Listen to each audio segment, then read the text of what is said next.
We were always looking for something new, something exciting, something no one else had the guts to do. In our little group, it was all about the thrill of an adventure. Every chance we got, we'd sneak off to some hidden part of town, some overgrown alley or abandoned building, and claim it as our own.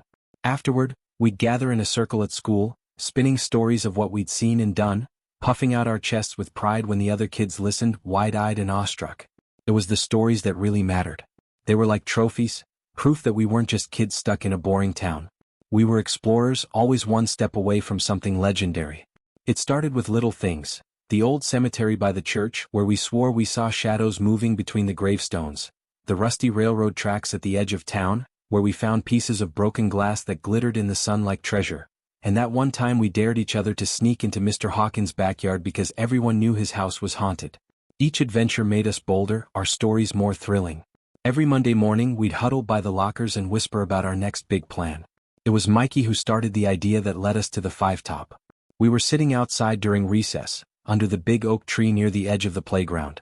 The sun was high in the sky, and the air was sticky with late spring heat. Mikey leaned in close, his voice low and full of that edge he always got when he was about to suggest something crazy. "Y'all ever heard of the Five Top?" he asked, his eyes glinting with mischief. I had heard of it and I knew the others had too. Everyone in town knew about the Five Top, but no one ever talked about it like it was a real place. It was more like a rumor, a ghost story parents told their kids to keep them from wandering too far into the woods after dark. According to the legend, deep in the forest, there was a place where 5 ancient trees stood in a perfect circle, their trunks twisted and gnarled like something out of a nightmare.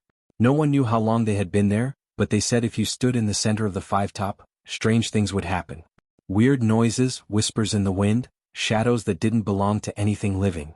The Five Top was supposed to be haunted. "That's just a story," Tommy said, shaking his head. "No one's ever actually been there." Mikey grinned. "That's 'cause they're all too chicken to go. But I bet we could find it. I've been thinking about it for weeks.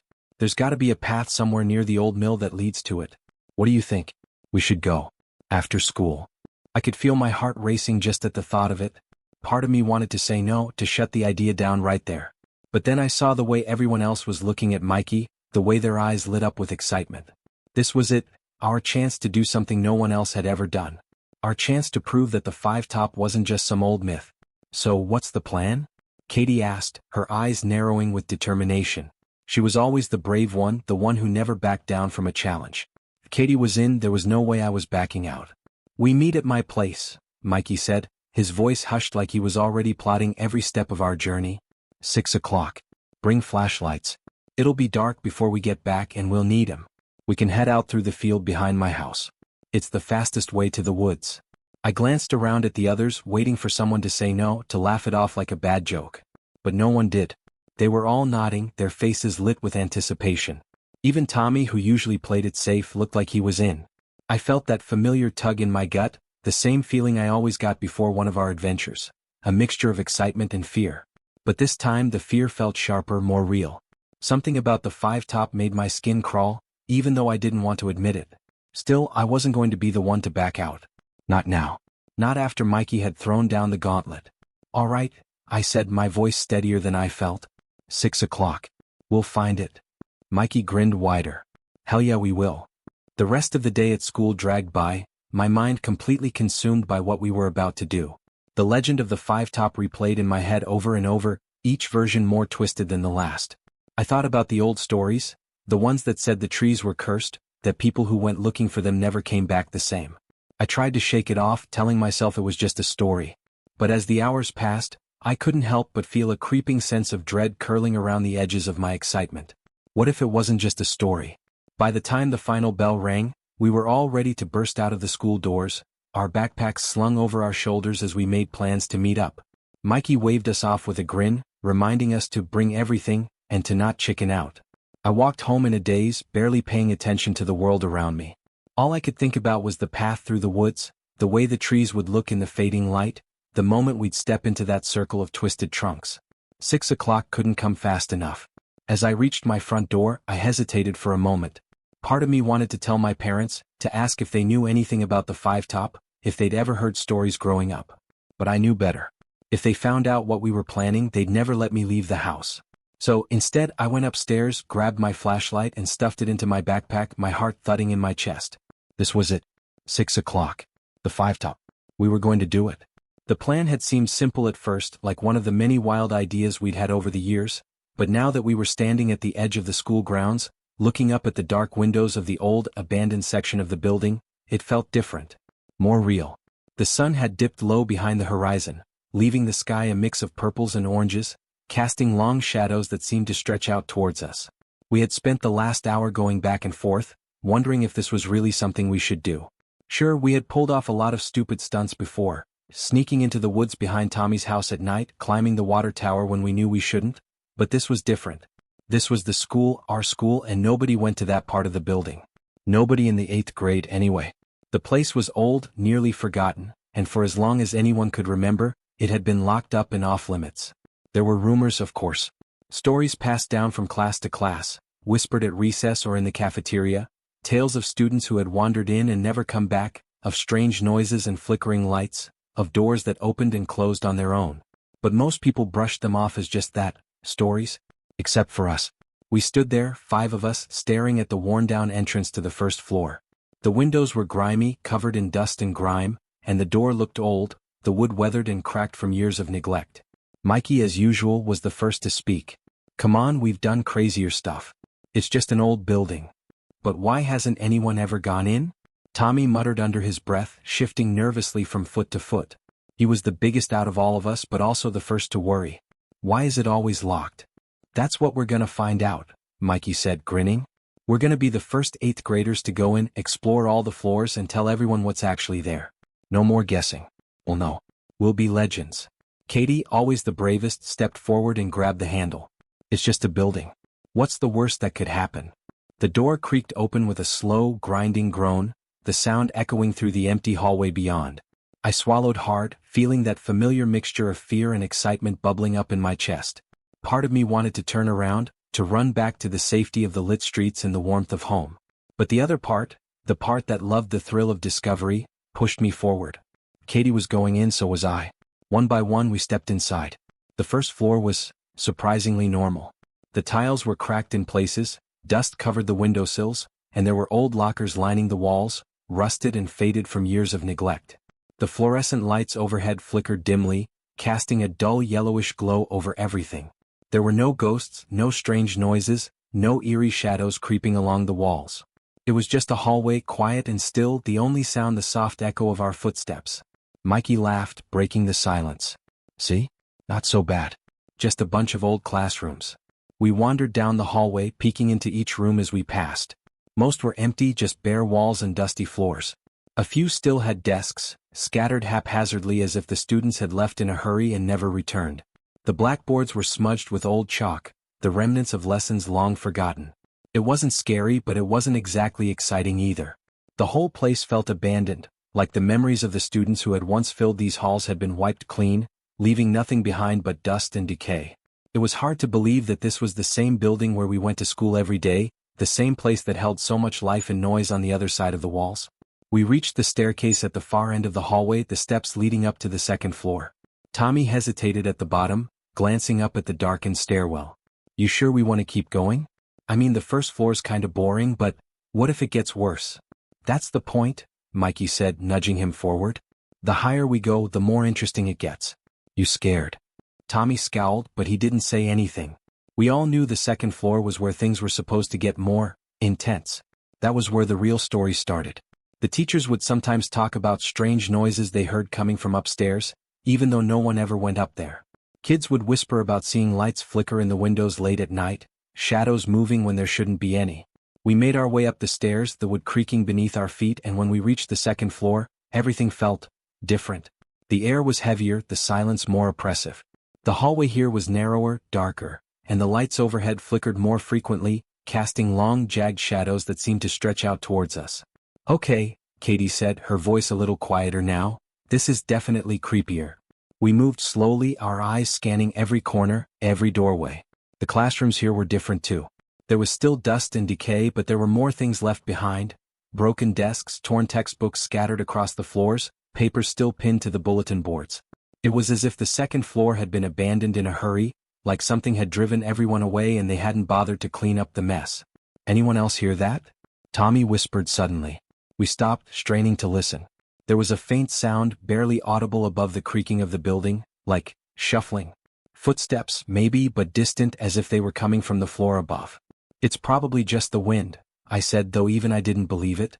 We kept moving, our steps quieter now, more cautious. The second floor felt different from the first, like we had crossed some invisible line between reality and something else. It wasn't just an old, forgotten building anymore. There was something off about it, something that made my skin prickle with unease. We finally reached the staircase to the third floor. The sound of the shuffling footsteps had faded, but none of us could shake the feeling that we weren't alone anymore. The third floor was where the stories got really strange. The flickering lights, the whispers, the things people said they saw but couldn't explain. "You sure about this?" Tommy asked, his voice barely above a whisper now. Mikey nodded, though I could see the uncertainty in his eyes. "We've come this far. We can't stop now." We started up the stairs, each step echoing louder than the last, the creaks and groans of the old wood almost deafening in the silence. By the time we reached the top, I could feel my heart pounding in my chest, the hairs on the back of my neck standing on end. The third floor was different. It wasn't just dark, it was unnatural. The lights overhead flickered more violently, casting strange, jagged shadows along the walls. The hallway stretched out in front of us, long and narrow, and the air felt colder, thicker, as if it was pressing down on us. And then we heard it. A sound. Faint but unmistakable. A whisper. It was coming from one of the classrooms. As soon as we heard that whisper, everyone froze. It was faint, like it came from far down the hallway, but it was real. No one was imagining it. We all stood there, staring at each other with wide eyes, waiting for someone to say it was just a trick of the wind, that our minds were playing tricks on us. But no one spoke. The whisper came again, soft and drawn out, like a breath exhaled from deep within the shadows. This time it was clearer, closer. I could feel the air around me shift, colder than before, prickling my skin. Katie was the first to move. "I'm not doing this," she said, backing away, her voice shaky. "I'm out. This is messed up." Tommy, who had been trying to keep it together, nodded, swallowing hard. Yeah, this is enough. We should go back. This place is—" He didn't finish the sentence, but the look on his face said it all. He was terrified more than he wanted to admit. The hallway seemed to stretch on forever, darker with each passing second. The flickering lights overhead made it feel like the walls were closing in, twisting and bending like something out of a nightmare. I could feel the fear in the group like a wave washing over us. Katie and Tommy were already halfway back to the stairs before I realized what was happening. "We can't just leave now," Mikey said, his voice sharp with frustration. He looked at me, his eyes blazing with determination. "We're so close. We haven't even made it to the fourth floor yet. Come on, don't chicken out now." I hesitated. My instincts were screaming at me to follow the others, to get out of there before something worse happened. But Mikey's words hit me hard. I didn't want to back down either, not after everything we had gone through. We had come so far and there was still so much more to discover. I couldn't let the fear win, not yet. Katie stopped at the top of the stairs and looked back at us. "You guys are insane if you stay. This isn't some game anymore." "Yeah, we're not sticking around to find out what that whisper was," Tommy added, already descending the steps. "Good luck if you do. But we're done." I watched them go, their footsteps echoing down the stairwell, growing fainter with each step. The idea of following them was tempting, but I felt rooted in place. Mikey was still standing beside me, his face set, his eyes locked on the end of the hallway, where the whispers seemed to come from. He turned to me, his voice quieter now. "You in?" For a moment I wasn't sure. But then, with a deep breath, I nodded. "Yeah, let's do this." We watched Katie and Tommy disappear down the stairs. The silence that followed their departure felt thick, suffocating. The two of us were alone now, standing on the third floor of the abandoned building, with only the creaking floorboards and distant whispers to keep us company. Mikey grinned, though there was something forced about it. "They'll regret missing out," he said, trying to keep up his bravado. But I could tell he was nervous too. We pressed forward, slowly, cautiously. Every step felt heavier, as if the air itself was pushing back against us. The hallway stretched longer than it should have, the flickering lights casting strange shadows that danced on the walls. The whispers had stopped for now, but I could still feel them, like they were watching us from the darkened doorways of the empty classrooms. We reached the end of the hallway and found the staircase leading up to the fourth floor. The steps were worn and creaked under our weight, the wood soft with age. As we ascended, the air grew colder, a biting chill that seemed unnatural for an old school building. The fourth floor was darker than the third, the lights barely flickering at all now, just brief bursts of dim yellow that came and went as quickly as they appeared. The walls were covered in grime, and the doors to the classrooms were all slightly ajar, creaking softly as they swayed in a breeze I couldn't feel. "Why's it so cold up here?" I whispered, my breath fogging in the air. Mikey didn't answer. He was too busy scanning the hallway ahead of us, his flashlight trembling in his hand. "Let's just check it out and then head to the top," he said, his voice quieter now, almost hesitant. We moved further down the hallway, passing by the open classroom doors, each one revealing nothing but dark, empty spaces. But there was something wrong with the air up here, something heavy and oppressive. It felt like the walls were closing in on us, the shadows growing thicker with each step. Then we heard it again. That whisper. This time it wasn't distant. It was right behind us. Both of us spun around, flashlights darting through the dark, illuminating nothing but the empty hallway we had just walked through. The door to one of the classrooms creaked slowly open, though we were sure it had been closed a moment ago. "Maybe we should," I started, but Mikey interrupted me, shaking his head. "No. We're almost there." The stairs to the fifth floor were tucked away at the end of the hall, barely visible in the dim light.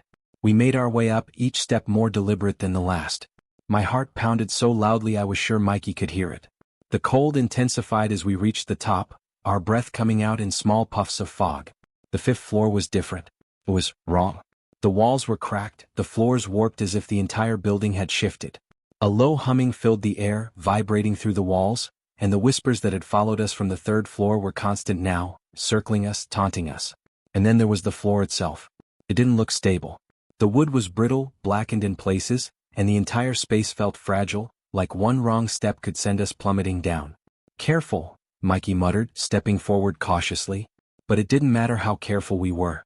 I had barely taken 2 steps when there was a loud crack. Mikey froze, looking down at the floor beneath him. I watched in horror as the wood began to splinter under his feet, cracking and groaning under the weight. "Mikey," I started, but before I could say anything more, the floor gave way beneath him. I lunged forward, trying to grab him, but it was too late. His body crashed through the weakened wood, falling in a blur of arms and legs. He hit the fourth floor with a sickening thud, but the momentum didn't stop there. The floor below him cracked and groaned, and before I could even process what was happening, he fell again, right through to the third floor. I stood there, frozen in place, staring down into the gaping hole in the floor where Mikey had just been standing. My flashlight flickered, casting eerie shadows over the jagged edges of the broken wood. I could barely see the third floor through the darkness, but I knew Mikey had fallen hard. I screamed his name. There was no answer.